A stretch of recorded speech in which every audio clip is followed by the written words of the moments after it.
नमस्कार, आप देख रहे हैं ITV नेटवर्क। मैं हूं आपके साथ मुकेश राजपूत। आज के इस विशेष शो में हम बात करने वाले हैं मनु भाकर के द्रोण की। मनु भाकर के द्रोण यानी कौन? ये शख्स जो मनु भाकर के बगल में बैठे हैं, इनको आप पहचानते हैं? नाम तो ज़रूर सुना ही होगा। मेरा दावा है आपने इनका नाम ज़रूर सुना होगा। इनका नाम है जसपाल राणा। जसपाल राणा खुद भारत के बड़े शूटर्स में से एक हैं और ये मनु भाकर के कोच हैं। 2020 में जब मनु भाकर टोक्यो में खेलने गई थी तो हार गई थी और 2020 से लेकर ये जो 2024 तक का समय बीता है, ये जसपाल राणा के लिए बहुत ही दुखदाई रहा, क्योंकि मनु भाकर वहाँ पर मेडल जीत नहीं पाई थी और कहीं ना कहीं उनके मेडल ना जीतने पर सबसे ज़्यादा अगर किसी को कोसा गया तो वो थे जसपाल राणा। जसपाल राणा उस वक्त कोच हुआ करते थे। उनको खूब ट्रोल किया गया, उनको सोशल मीडिया पर गंदी गंदी गालियां दी गई, यहाँ तक कि उसके बाद उनके पास कोई सरकारी नौकरी भी नहीं रही। मनु भाकर और जसपाल राणा एक दूसरे से अलग हो गए और ये लगातार अपनी नौकरी तलाशने में लगे रहे, लेकिन नौकरी नहीं मिली। 3 साल के बाद कहते हैं कि जब गीता का ज्ञान मिलता है कि कर्म किए जा फल की चिंता मत कर रहे इंसान, तो मनु भाकर भी इस चीज़ से काफ़ी आजिज़ आ गई थी, टूट चुकी थी। वो कह रहे थे कि अब शूटिंग मैं छोड़ दूंगी, मुझे आगे अगली प्रतियोगिताओं में भाग नहीं लेना है। लेकिन ना जाने क्या हुआ, इन्होंने अपने पुराने कोच जसपाल राणा को फ़ोन किया, दोनों की जोड़ी फिर मिली और जसपाल राणा भी इनके साथ लग गए द्रोण की भूमिका में, क्योंकि सरकारी तौर पर उनको नियुक्त नहीं किया गया था। लेकिन अब मनु भाकर ने इस पेरिस में हो रही प्रतियोगिता में 2 पदक जीते, एक अकेले और एक अपने साथी जसजोत सिंह के साथ।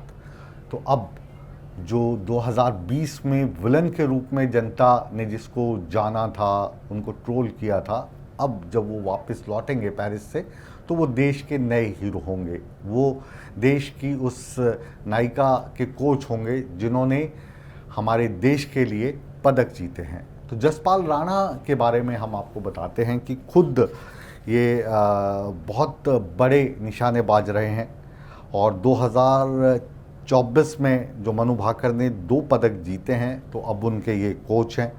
अर्जुन के कोच कहें द्रोण थे तो मनु भाकर के जसपाल राणा हैं। जसपाल राणा ने जो शूटिंग खुद शुरू की थी वो 10 साल की उम्र में कर दी थी और इन्होंने कॉमनवेल्थ गेम्स हों, वर्ल्ड चैम्पियनशिप्स हों, इसमें इन्होंने कई मेडल जीते हैं।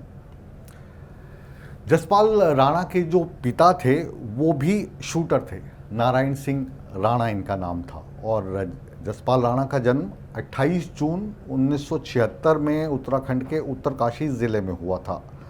इनको द्रोणाचार्य अवार्ड से भी सम्मानित किया जा चुका है और इनके जो पिता हैं वो उत्तराखंड सरकार में खेल मंत्री रह चुके हैं। जसपाल राणा की पढ़ाई लिखाई बहुत अच्छी जगह से हुई है। इनकी जो बहन हैं सुषमा राणा, वो साल 2006 में कॉमनवेल्थ गेम्स में गोल्ड मेडलिस्ट रह चुकी हैं।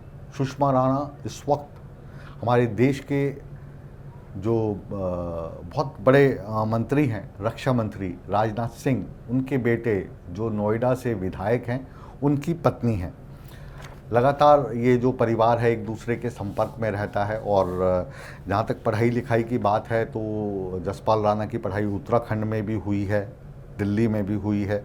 बहुत बड़े बड़े लोगों के ये क्लासमेट भी रहे हैं। लेकिन कहते हैं कि कभी कभी ग्रह दशा ऐसी आती है कि जब अपने भी दुश्मन हो जाते हैं।